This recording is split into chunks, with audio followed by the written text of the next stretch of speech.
Hello, my name is Mills Kelly, and you are listening to The Green Tunnel, a podcast on the history of the Appalachian Trail created at R2 Studios at George Mason University.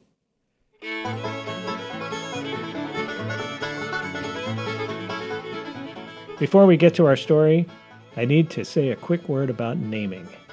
Our podcast is called The Green Tunnel because that's the name that hikers gave the Appalachian Trail years ago for reasons that are pretty obvious if you've spent any time on the trail. And while we're on the subject of naming, I want to acknowledge that some people know the trail as the Appalachian Trail, while others know it as the Appalachian Trail. I'm originally from Franklin County, Virginia, where it is most definitely the Appalachian Trail. But I've lived most of my life in the Washington, D.C. area, where most folks say Appalachian. Throughout this podcast, you're going to hear both pronunciations. And I hope you won't take offense if we don't say it the way that you prefer. I also want to mention that during this episode, there will be a brief discussion of the sensitive topic of suicide, which may not be appropriate for some listeners. Now, let's get to the story of how the Appalachian Trail began.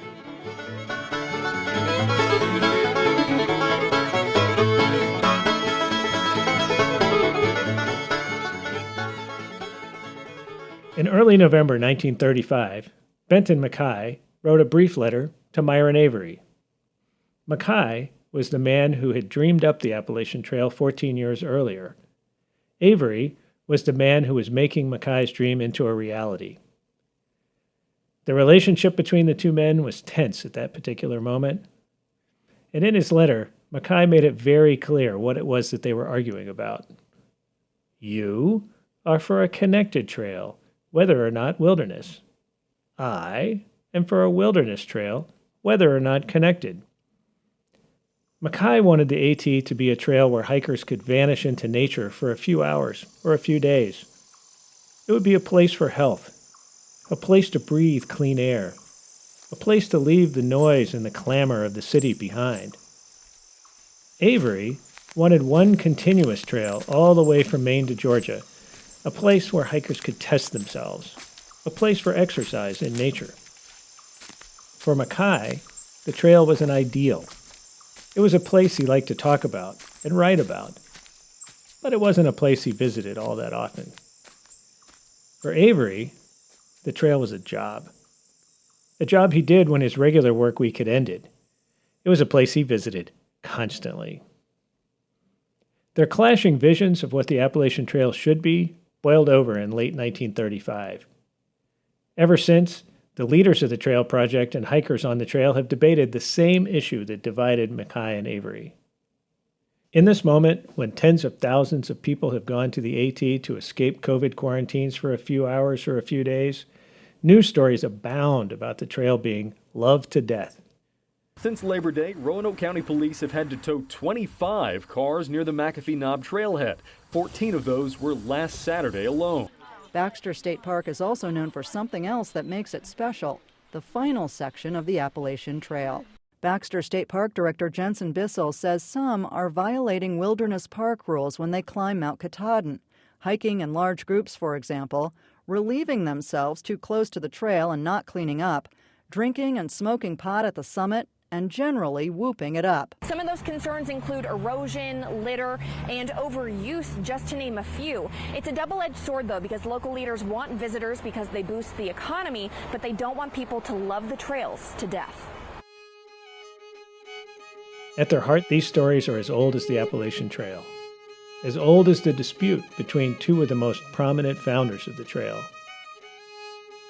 In today's episode of The Green Tunnel, we're going to find out how we got to that moment in 1935 when the leaders of the trail community had to decide, was it more important to have a trail that was wild, or was it more important to have a trail that was long?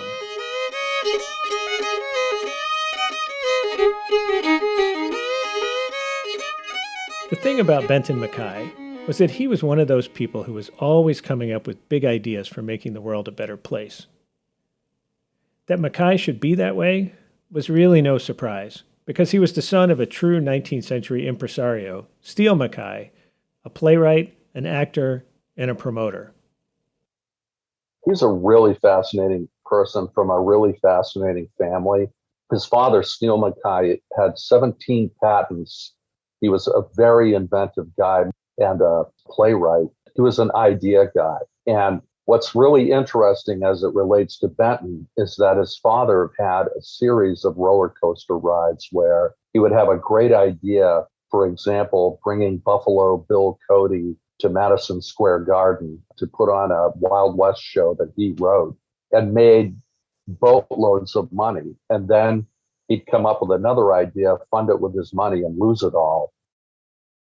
That was Jeff Ryan, the author of a biography of Benton MacKaye and Myron Avery.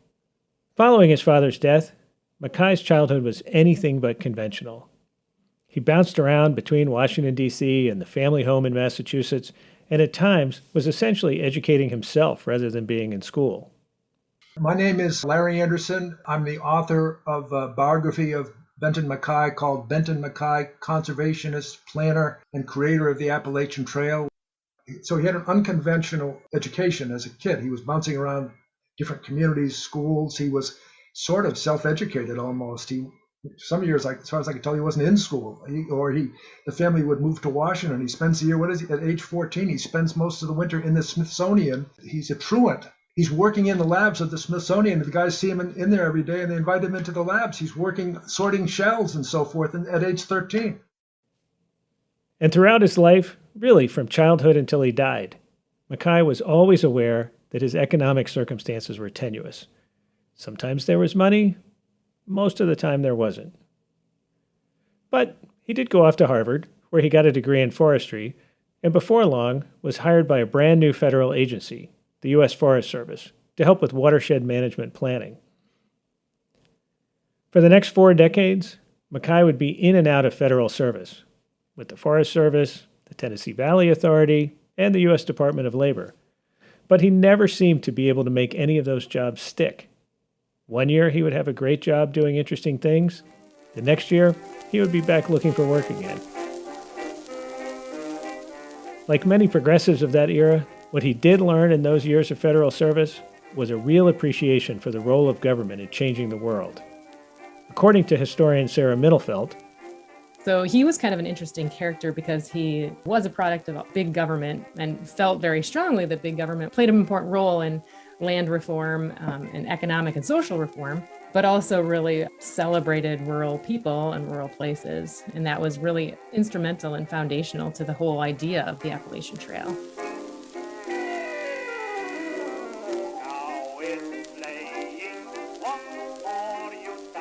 In 1915, MacKaye married the feminist politician Betty Stubbs. Betty's political activism ultimately led them to New York City, which is where everything changed for the couple in 1921. That year, in mid-April, the MacKayes went to Grand Central Station to buy tickets for a trip upstate. Grand Central was as crowded and busy as it always is on a weekday. People were rushing to catch their trains or wandering around looking for a friend they were supposed to meet. The MacKayes were heading to a sanatorium upstate, where Benton hoped Betty would be able to recover from the psychiatric problems that had afflicted her for weeks. Unfortunately, while he was buying the tickets, Betty slipped away, and Benton never saw her again. The police came to his apartment that night to tell him that her body had been recovered from the East River. Following Betty's suicide, MacKaye was a wreck. MacKaye's friend Horace Whitaker invited him to come to his estate in the mountains of New Jersey to rest and to grieve. And while MacKaye recuperated there, he wrote up an idea that he had first proposed in 1916. A multi-state hiking trail from Mount Mitchell in North Carolina to Mount Washington in New Hampshire, with side trails along the way. It would be more than 2,000 miles long, and it would span 14 states. Whitaker was the editor of the Journal of the American Institute of Architects, and published the essay in his journal in October of 1921, 100 years ago this month. In that essay, MacKaye laid out a 3-part vision rooted in his views about rural development, mental health, and the value of time in nature to help people deal with what he called the problem of living in a modern industrial society.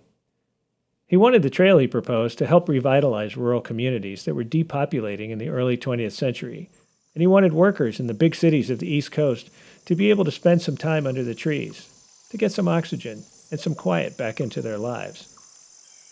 But what really captured people's imagination was the idea of a really long hiking trail. To MacKaye's surprise and pleasure, members of hiking clubs up and down the East Coast thought it would be wonderful to build such a trail. And in just a few years, the building of the trail he proposed began. People got excited, and they started inviting Benton to come and visit and talk about his Appalachian Trail idea. He kind of felt like a celebrity. To make sure more people noticed his big idea, MacKaye worked hard to promote it.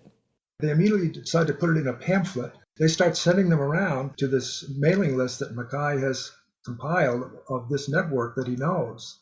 Still, it's reasonable to ask why the idea for a really long hiking trail would catch on so quickly. Today, there are several long-distance hiking trails in the United States and more around the world, but in 1921, that wasn't the case at all. There was only one, the Long Trail in Vermont, and the Green Mountain Club wouldn't complete that trail until 1930. I think it was, that was a culmination of this progressive era where people were really starting to think about the interconnections between the hinterlands and the city and connections between all of the cities along the eastern seaboard. Kind of like they say, a lot of historical figures get these big ideas when the timing is right. And so I really think, it was all about the timing. I think he just kind of nailed it and was able to put together a really clear and coherent vision for the Appalachian Trail. In other words, MacKaye somehow managed to propose something that lots of people were already kind of thinking about, but they hadn't managed to put into words.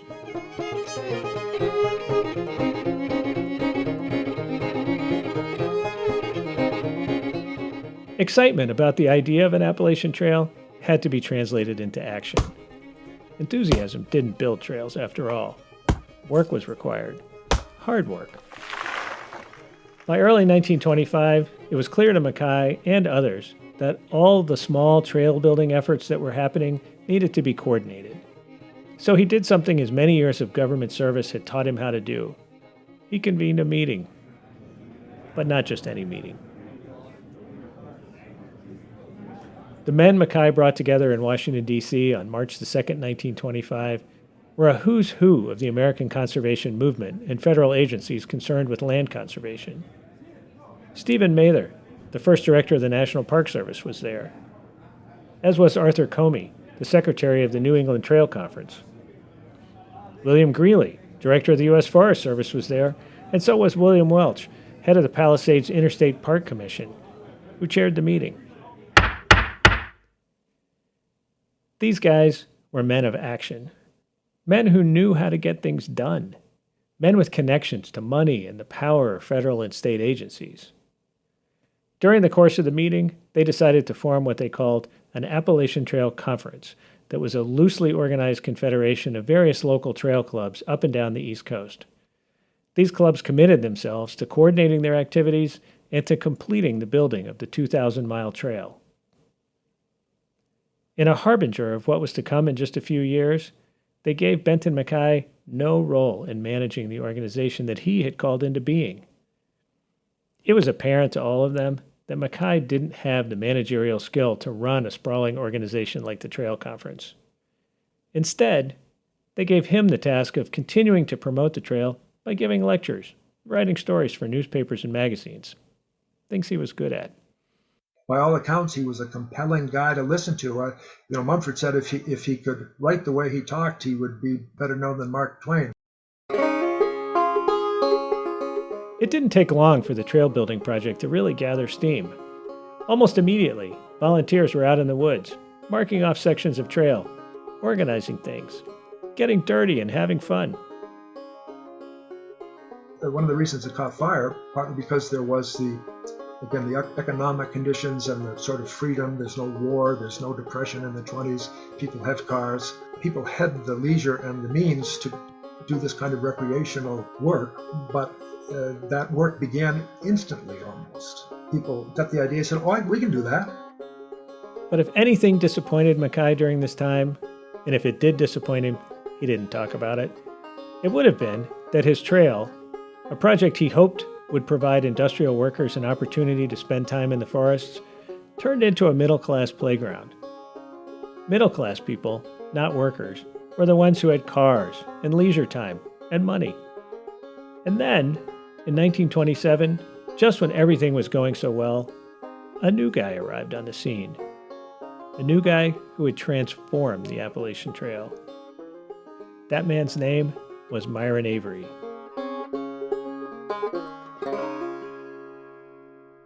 Our new guy, the guy who transformed the Appalachian Trail, was born in Lubec, Maine in February 1899, which made him 20 years younger than Benton MacKaye. They were truly from different generations. He came from a working class family in as far down east, as we say, in Maine as you can get. It's way down on the eastern shore of Maine. You can see Canada from there. It's right across the harbor. And when he grew up, there were 12 sardine canning plants in his town.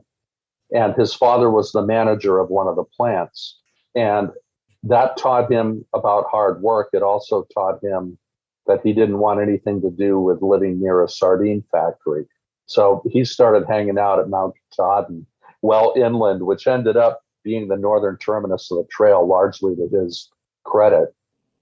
Higher education was Avery's way to escape Lubec and the sardine business. He first went off to Bowdoin College, and then, like MacKaye, went on to Harvard. Unlike MacKaye, Avery studied law. In addition to graduating from Harvard, the two men shared something else. Like MacKaye, Avery wanted to do something big. Something that he would be known for. Something that would leave a lasting legacy. In fact, Avery and MacKaye actually had a lot in common. They're both sort of mid-level federal bureaucrats, They never had big jobs. They had important, significant jobs, but they never had the big job in their lives elsewhere. This was where they could accomplish something. Like MacKaye, Avery migrated to Washington, D.C. after graduate school and went into federal service. In his case, as a maritime attorney for the federal government. While in Washington, Avery joined an organization called the Wildflower Preservation Society, which was really a hiking club. But in 1927, Avery heard about the Appalachian Trail. Right away, he and several members of that hiking club decided to form a new organization that would be dedicated to building sections of the AT nearby. They called that new organization the Potomac Appalachian Trail Club, the PATC, and they set out to start scouting and then building new sections of the trail in Northern Virginia. The very first section that they worked on just happens to be the closest section of the AT to the studio where we created this episode. Remember how I said that the founders of the ATC knew from the start that Benton MacKaye should not be in charge? Well, the founders of the PATC knew from the start that Myron Avery should be in charge. In fact, no one questioned the idea that Avery had to be in charge. He had a take-no-prisoners approach to everything he did in his life, and a kind of over-the-top energy level that wore everyone else out. Reflecting back on his father's life in an interview in 2013, Hal Avery, Myron Avery's youngest son, said, I was aware that when he spoke, that was probably the final word. And the A1 type personality, the intensity of everything that he was involved in, whether it was the trail or certainly the Admiralty, reflected that intensity and commitment.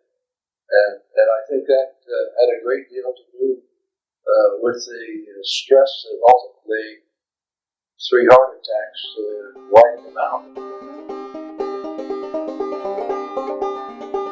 No one could keep up with Myron Avery. So they elected him the president of the PATC, a position that he held until 1940. No one seems to know why, but Avery decided that the Appalachian Trail was the big thing that he'd been looking for in his life. And before very long, he was volunteering to help the chairman of the ATC, Judge Arthur Perkins, with the day-to-day management of the trail project. As luck would have it, Not long after Avery arrived on the scene, Perkins' health began to decline. And as it did, Avery took on more and more responsibility at the ATC. Eventually, Perkins convinced the leadership of the conference that Avery should just take over altogether, which he did without being asked twice. In addition to working like a demon to get the trail completed from Georgia to Maine, Avery and his partner in crime, an attorney named Gene Stevenson, who acted as the ATC's administrative director, helped organize a number of new trail clubs, mostly south of the Potomac River, and began a relentless campaign to promote the AT to the American public. They wanted as many people as possible to hike on the trail. From the time Avery took over the leadership of the ATC until 1935, things went really well. The trail clubs up and down the route either created new sections of trail or linked their existing trails to the AT, trails like the southern end of the Long Trail in Vermont or the Appalachian Mountain Club's trails in the White Mountains. It's important to know that Myron Avery was a stickler about a lot of things. Trailblazes, shelter plans, the design of backwood privies, and the writing of trail guides. But the thing he was the most obsessive about was accurate measurements of distances along the trail. He never trusted anyone else's measurements. And so he was out on the trail all the time, pushing a measuring wheel in front of him. That wheel was essentially an old bicycle wheel with a steel handle that had a distance counter attached to it. And it is in virtually every photograph of Myron Avery that I've ever seen. It was like an extension of his personality. By the way, we have some historical video of Avery with his wheel posted in the show notes. Not long ago, I heard that the Appalachian Trail Museum in Pine Grove Furnace, Pennsylvania, right at the halfway point of the trail, had that wheel. So I thought, I have to go see this thing that's in all those photographs. Standing in front of Avery's wheel, I'm kind of intimidated by it because it's big, way bigger than anything I would push in front of me on the trail. I mean, you see it in the photographs and you see it in the movies and you know that it's big, but seeing it up close as a hiker, I can't imagine walking up the trail, pushing this thing in front of me over rocks and tree roots and blowdowns and through streams, and it can't be light. The forks and the handle are made out of steel, and the contraption where the counters are made out of either tin or steel. The whole thing probably weighs 10 pounds. And sure, you're pushing it in front of you and all that, but still, you can't use trekking poles, you can't use a hiking stick. You have to just use this wheel, I guess, for your balance. I think Myron Avery would be really happy that the first thing that you see in the Myron Avery part of the Appalachian Trail Museum is his measuring wheel. For sure, it was his proudest possession.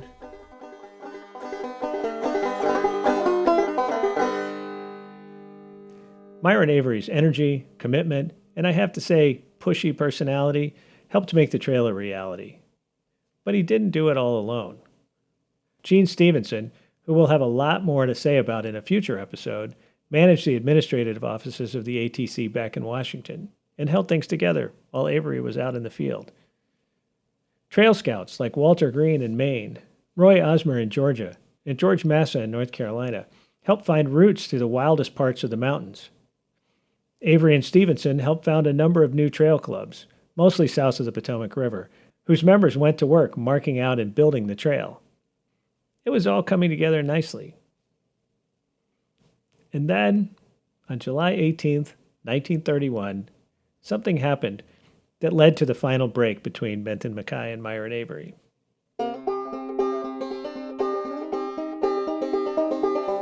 On that day, a groundbreaking ceremony took place at the top of Swift Run Gap at the southern end of the brand new Shenandoah National Park. A small crowd had gathered to watch the beginning of a road that would be known as Skyline Drive, and which would traverse the ridgeline of the new park for more than 100 miles to the north. The problem was that the Appalachian Trail already traversed that ridgeline, and the new road would obliterate much of the newly built trail. To say that Benton MacKaye was distraught about this development would be quite an understatement. To MacKaye, this new road was a threat to the very idea of the Appalachian Trail as a wilderness path. He immediately set out to oppose Skyline Drive by writing letters, writing articles, and generally lobbying everyone he knew to try to put a stop to it. In 1934, he wrote that such roads violate the wilderness solitude not merely here and there, but throughout their whole length. MacKaye also lobbied the ATC leadership to take a public stand against Skyline Drive and other roads like it. To his surprise, Avery refused to back him up. Avery's response was, oh, well, we'll just get the Park Service to move the trail over a little bit. We'll still have a contiguous trail. It just won't be where it was. He just saw this vision that he wanted to get done. And without Avery's support, the ATC leadership failed to act on MacKaye's request. Instead, Avery asked the director of the National Park Service to commit to using federal resources to reroute the AT away from the new road.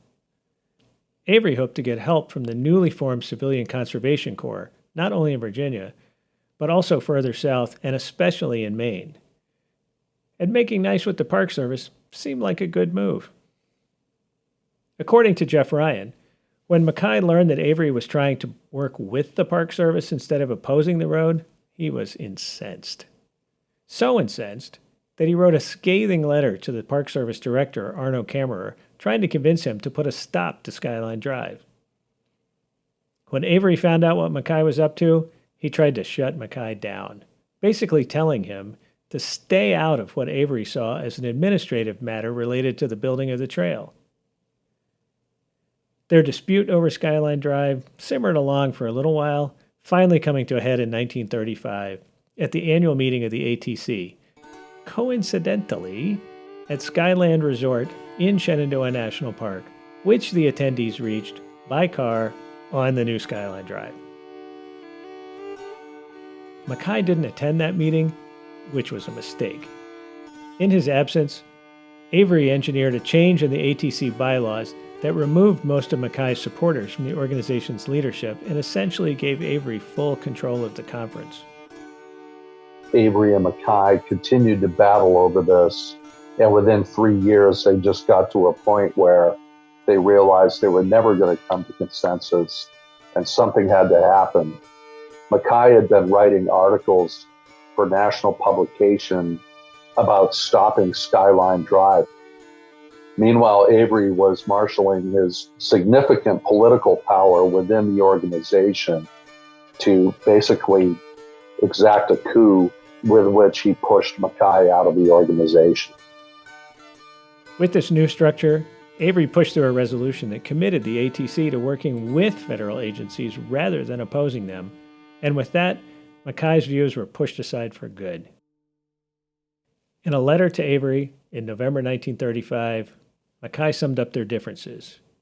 You are for a connected trail, whether or not wilderness. I am for a wilderness trail, whether or not connected. Avery, who never once avoided an argument, wrote MacKaye a scathing response that fractured their relationship for good. In it, he pointed out that while MacKaye sat at home in Massachusetts writing letters, Avery was out in the mountains completing the trail that MacKaye had first proposed. It is very pleasant to sit quietly at home and talk of primeval wilderness, and to think of a trail that will make and maintain itself. But to bring such a trail into being requires hard work, hours of labor under broiling suns and pouring rains, camping in all kinds of weather, as well as incessant office work in connection with guidebooks, maps, markers, publicity, and 1,000 other details. It is, don't you think, significant that the majority of those who are loudest in their demands and in their abuse of workers have covered little of the trail and have done little physical labor on it. Apparently, MacKaye had a temper too, because in his response to Avery he said, For some time past, I have noticed in you a growing, self-righteous, overbearing attitude and bullying manner in your expression. Your statements to me now, of assumption, distortion, and accusation, constitute a piece of insolence which confirms my former observations. In your present frame of mind, therefore, I feel that further words are futile. Not surprisingly, that was the end of their relationship. The two men most responsible for making the Appalachian Trail a reality never spoke again. Avery went on to finish the trail project, declaring it completed at the ATC meeting of 1937. MacKaye went into a kind of self-imposed exile from the AT and devoted his time and energy to a new project, helping found the Wilderness Society, and he spent a fair amount of time taking care of one of his sisters who was in ill health. But they did try to play nice in public. It wasn't pretty, but publicly in their writings, they weren't sniping at each other afterwards about any of this. They were, MacKaye would occasionally, they'd pat each other on the back publicly and give each other credit and so forth. When you look at MacKaye's writing and Avery's writing, especially when he didn't have to worry about MacKaye being the messenger of the Appalachian Trail story, that sometimes you can read their essays about the purpose of the Appalachian Trail and you can't tell which guy is writing. Avery continued to lead the ATC until his sudden and unexpected death from a heart attack in 1952 at the age of 53. Avery left behind a wife and 2 sons and a 2,000-mile-long hiking trail. But, as one person who knew him well quipped, he also left behind a trail of bruised egos. By contrast, MacKaye lived to the ripe old age of 96, passing away only in 1975. By outliving Avery for more than 2 decades, he not only got to see his trail completed, he was also witness to its rapidly growing popularity. Well, I do try not to channel Benton MacKaye. I try not to say what he would think. But how could one not be gratified by knowing that your idea appealed to millions of people and inspired projects all over the world, for crying out loud?